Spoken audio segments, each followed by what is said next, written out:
Hey guys, it's me, Angelina Hoyt. For those of you who are new, um, as I mentioned before in my introduction, give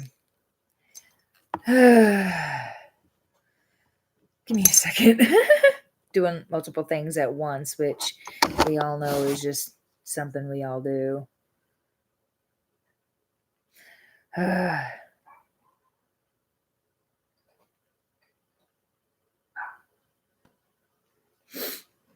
my goodness.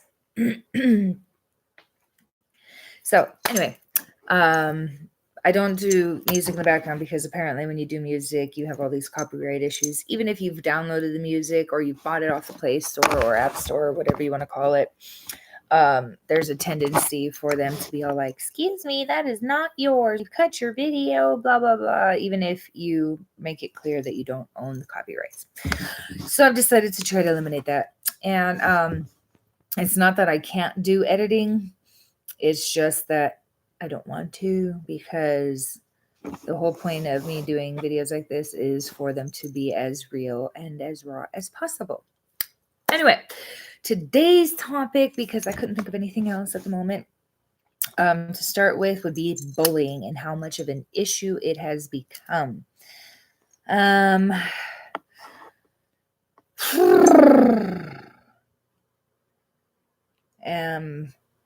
I don't even really know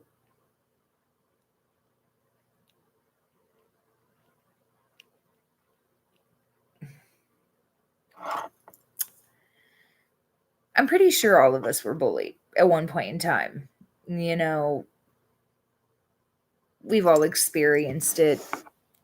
But it seems like it's progressed over the years to be so horrific and so bad that it is causing people that are being bullied to take their own lives. And personally, as a mother of 3 myself, I'm not okay with that. And I think the reason it transitioned to what it is now so drastically is because, and if you get offended by this, sorry, not sorry, parents have quit being parents. Before I continue, if there's anything you want to say while I am talking, go ahead and drop a comment. If you watch this later, go ahead and drop a comment. I am more than happy. Good comments, negative comments. I am totally willing to talk with you about it and hear your opinions. Parents have quit being parents. They're so more worried about hurrying up and getting to the top of the chain. They're so worried about social presence and being a part of the group and all this stuff and being a socialite and everything else that they're neglecting their home responsibilities drastically. And that's not saying all parents do that. That's just saying enough do it that the kids at home, there's many different scenarios here. There's the scenario where the child is in a home where the parents are hardly ever home. They're always working. And of course, the parents are going to say something like, well, look at this lifestyle we get to live. You get to have this and you get to have that. And it's like, that's because that's how you've raised your child. You've raised your child to understand and know and comprehend that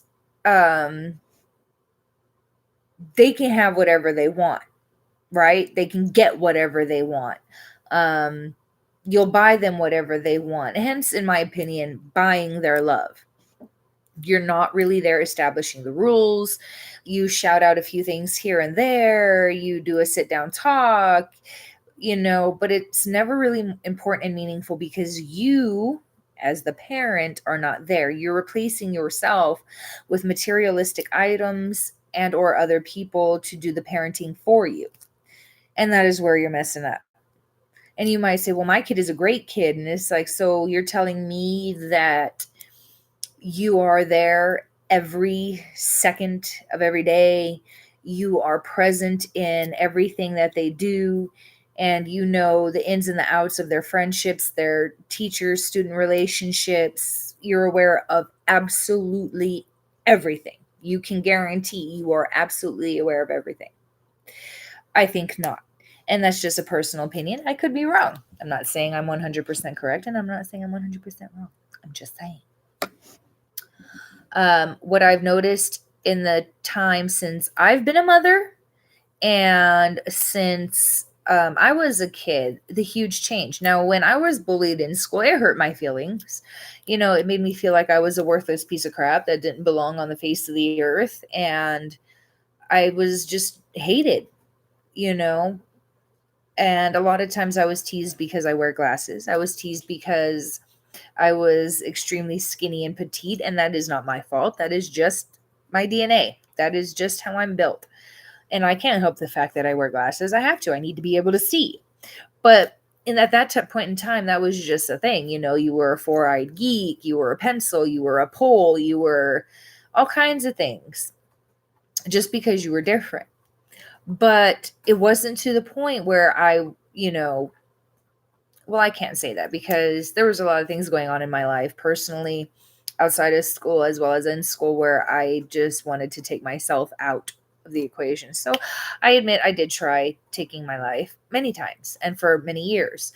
I also tried self-abuse, where I would sit there and do things that hurt myself. One of the primary things I did besides cutting was trying to find Tylenol, things like that I could find, and trying to take as many as I could. I can tell you, lots of headaches when I woke up, and just various other things. Um, and it wasn't just an issue of being called names in school, it was an issue of being hit a lot. I mean, for years, I came home with new bruises, new scrape marks, new this, new that, um, every day because the other kids were extremely on the physical thing. Um, and as I got older, it became less physical and just more verbal, which people will say that, sticks and stones might break my bones, but words can never hurt me. Now, I have to tell you from experience, you know, that's not always the case. A lot of times, okay, so let's say somebody punches you in the face and they punch you good and it breaks your jaw. You're in the hospital for months because you've got your jaw wired shut, to get it to heal. It's going to heal. And you're always going to remember that your jaw got broken. You're not going to forget that, but it does heal. Maybe not perfectly. You might have some complications, you might have issues, etc. But it's the words. A lot of times they replay in your mind. When somebody tells you um, that you're worthless or that you'll never amount to anything, you know,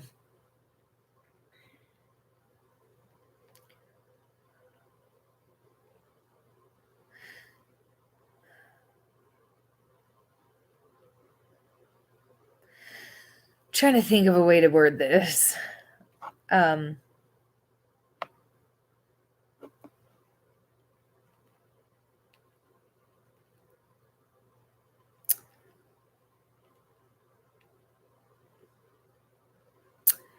it's kind of hard because been there trying to process thoughts.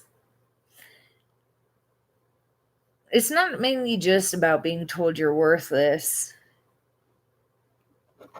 It's being told that, nobody loves you, nobody cares about you, you'll never amount to anything, you'll never be good enough for this.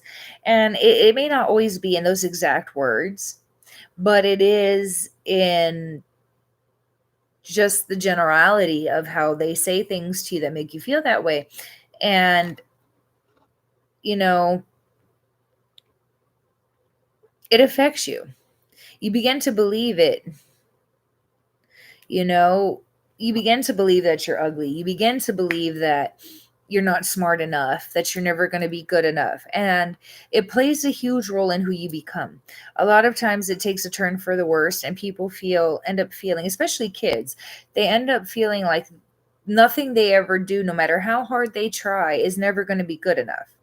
And it's because of what other people are telling them. It doesn't matter, like for my kids, I tell them all the time how smart they are, that they're better than that, that I know they're better than that. When they make mistakes or they do things they know that they shouldn't be doing or that they're not supposed to be doing or that's not good for them. I establish that what they're doing is not right. Um,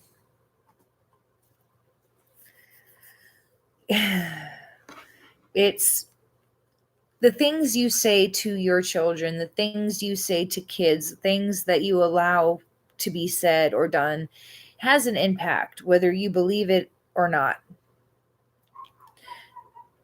It it's really hard. And it's just because I'm a mom, and hearing how other kids are being bullied for how their hair is or how their clothes look or the house they live in or whatever, and seeing that other kids that might have it better are taking it out on kids that don't. And it's like, are you serious?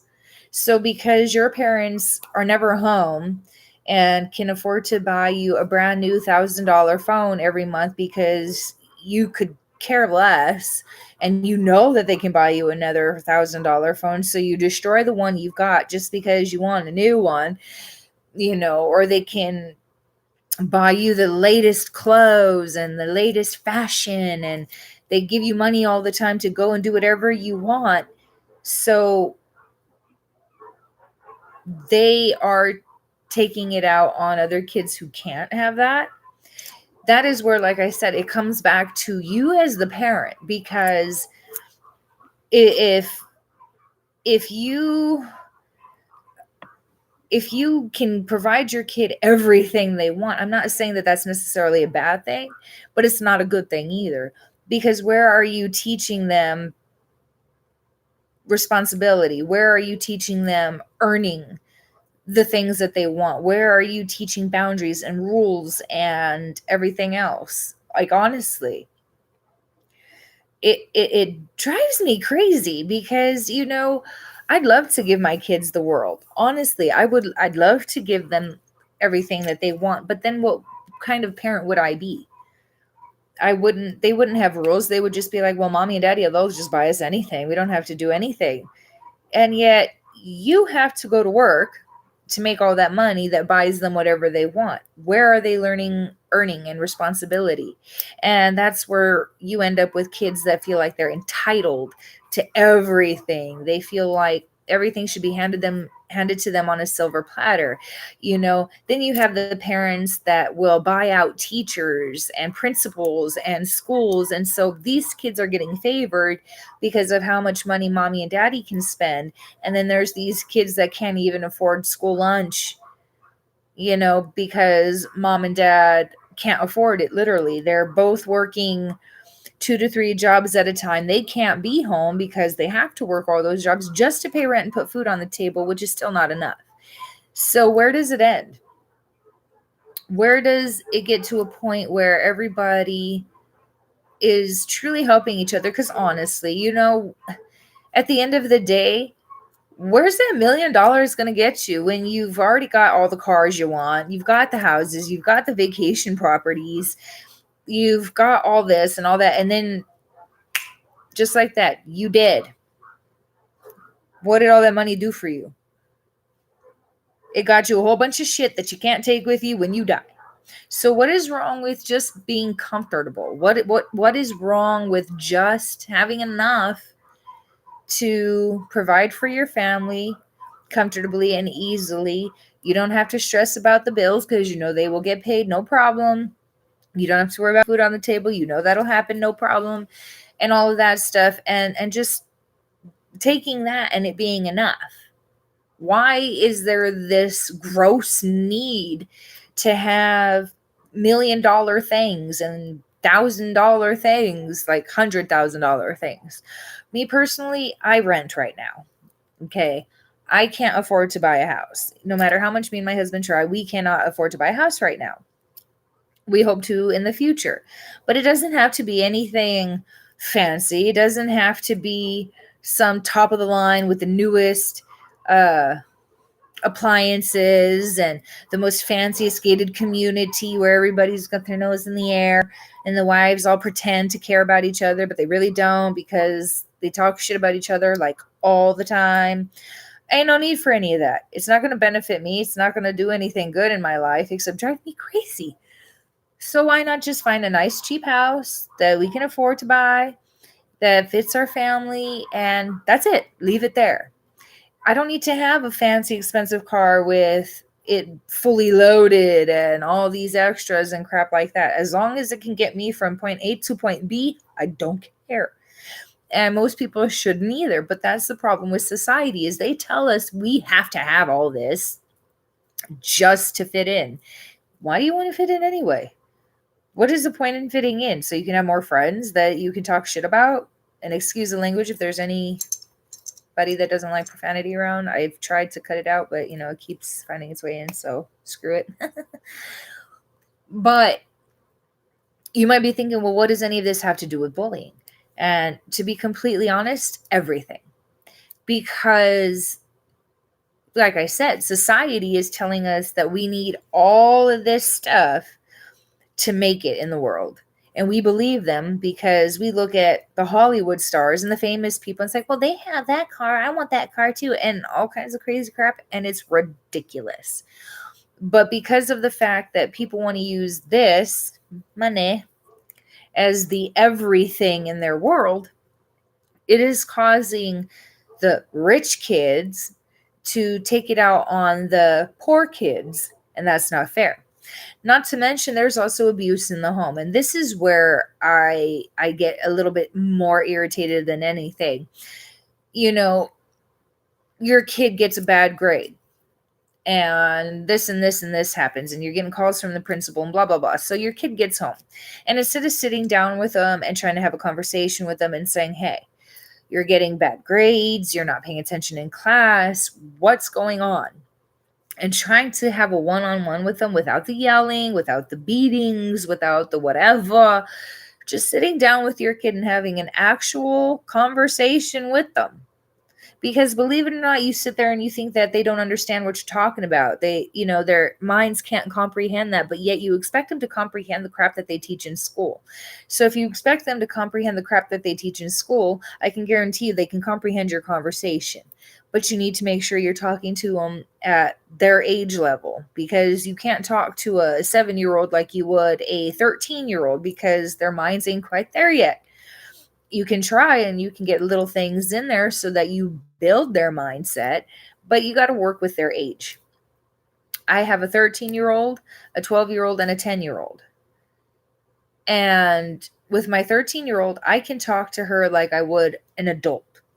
As a matter of fact, to be completely honest, I can talk to all my kids like I would an adult because I've been working on it for years. I didn't do the baby talk with them. I didn't do the goo crap. I tried to make sure that I spoke to them properly so that they could have a good communication level. And so when my kids misbehave in school, yeah, for a few years there, I got angry.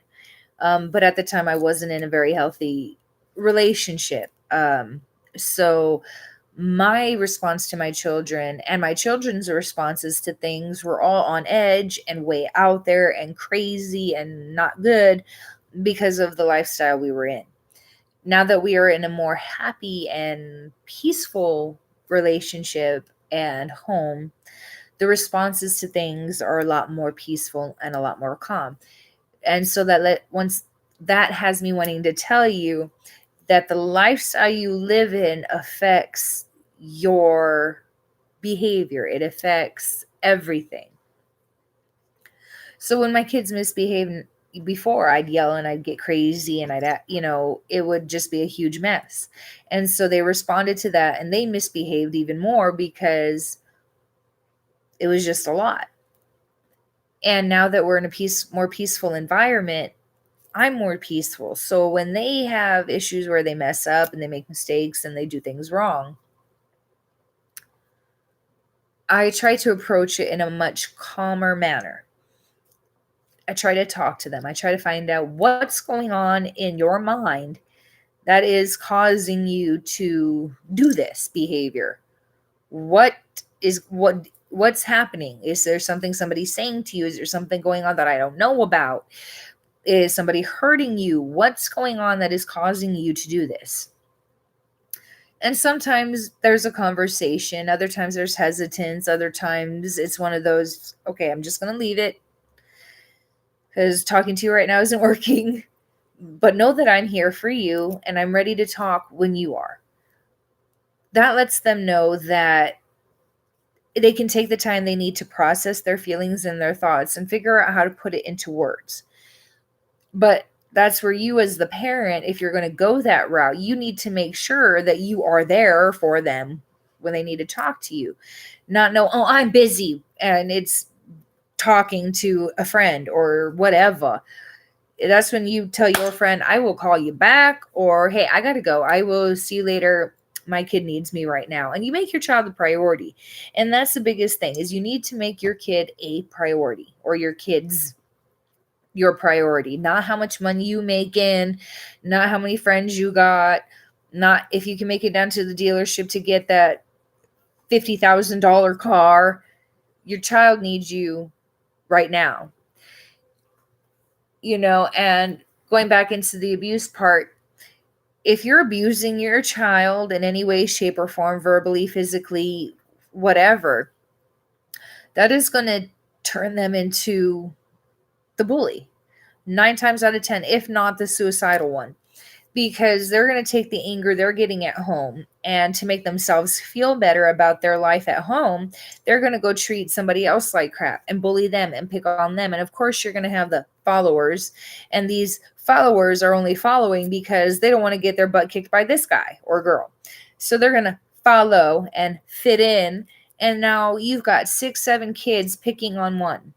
And the other kids that are watching are sitting there laughing and thinking it's funny and not wanting to step in and do anything because they don't want it to be them.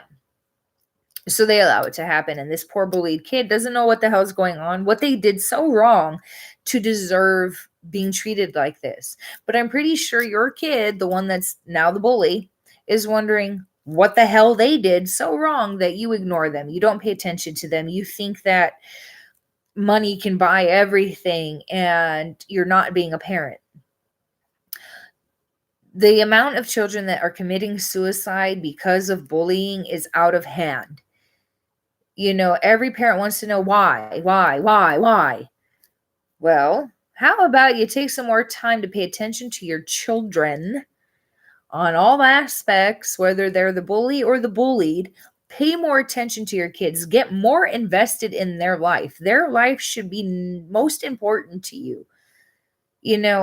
My life, my personal life, me, is pretty dang important. Okay. I need to make sure that I do enough to take care of myself to be a good parent. But at the same time, I put myself to the side and I take care of my kids. I want to make sure that their mental well-being is okay. Their emotional well-being is okay. Their physical well-being is okay. These things are important to me, that their education is going good. Those are all a priority. And if it means I put myself on hold and things I like to do to make sure that they're okay, that's fine with me. That is important. And I'm not saying, well, quit your job, and live a, horrible life. I'm saying prioritize.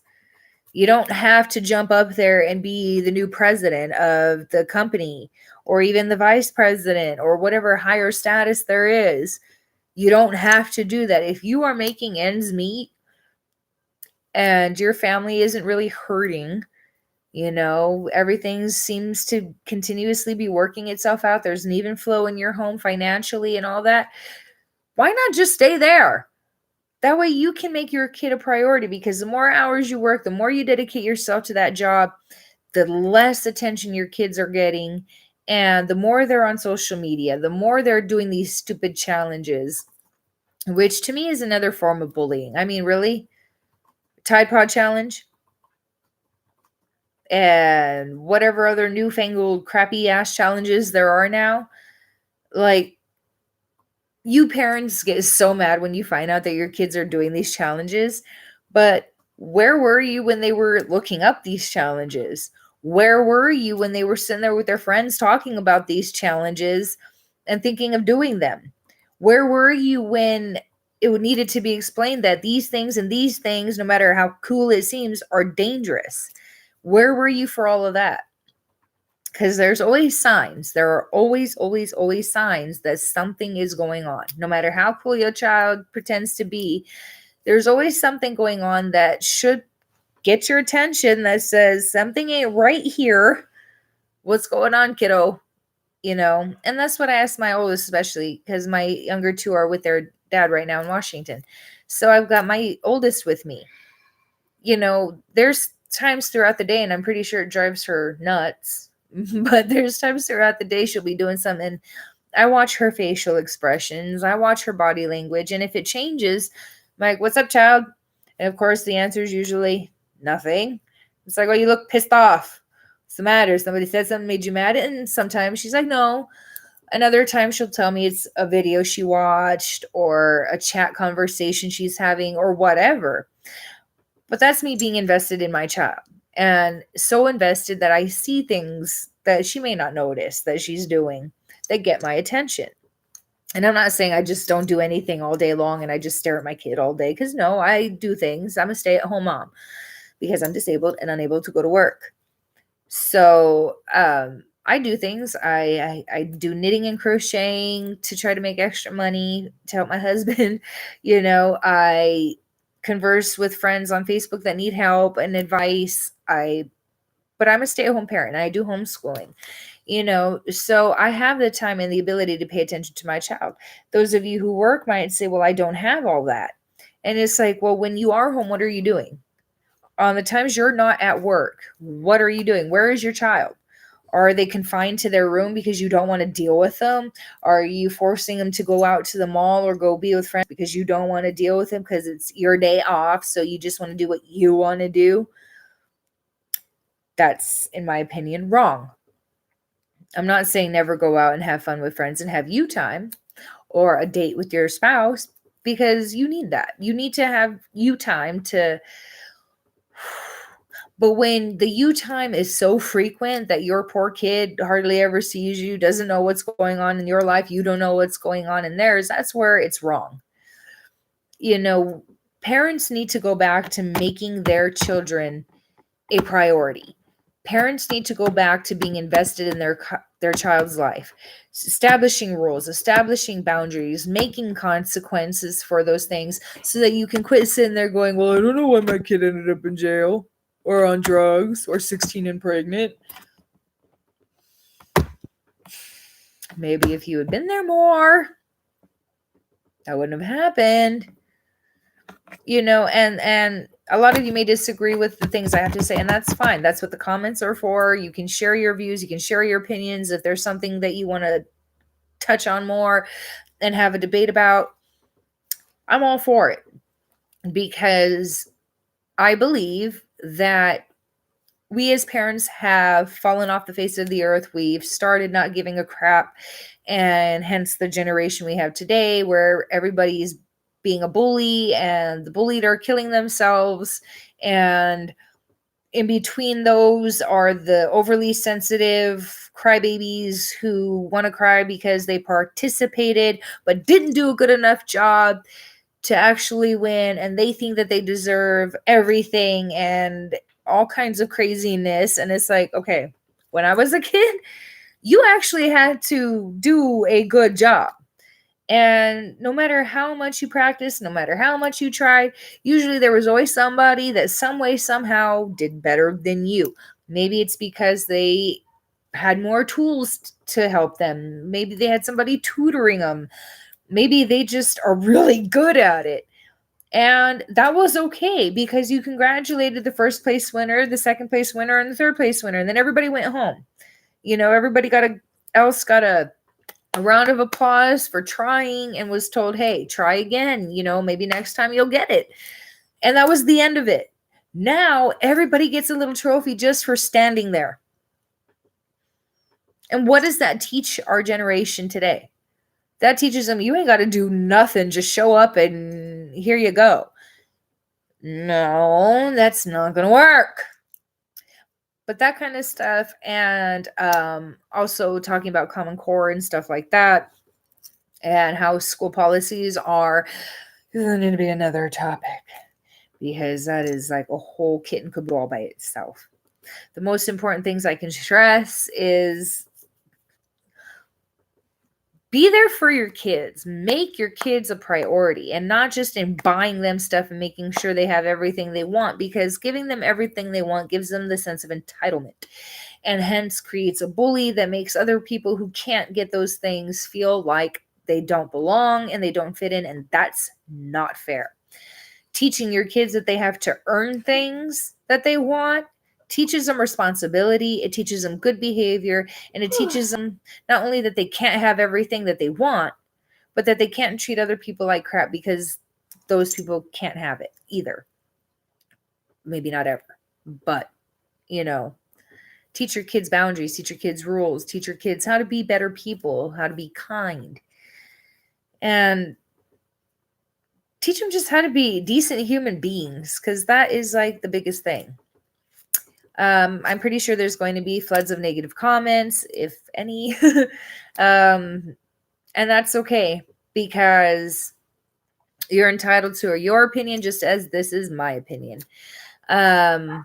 So share your comments, share your views, share your thoughts, share topic ideas, share whatever it is that tickles your fancy. And share if you don't mind. Because like I said, this channel is a keeping it real challenge. I don't play with the editing. I don't do any of that kind of stuff. What you see is what you get. If you like it, great. If you don't, that's okay too. I guess the only way to really do that kind of stuff is to ask you to like and subscribe, share, whatever. If you do, great. If you don't, that's okay too, because I'm still going to do what I do. I hope you all have a blessed day. Remember to take care of yourselves, take care of your families, treat everybody and yourself with kindness and love, because you deserve it, believe it or not. And may you be blessed in all you do. Have a good day. Until next time.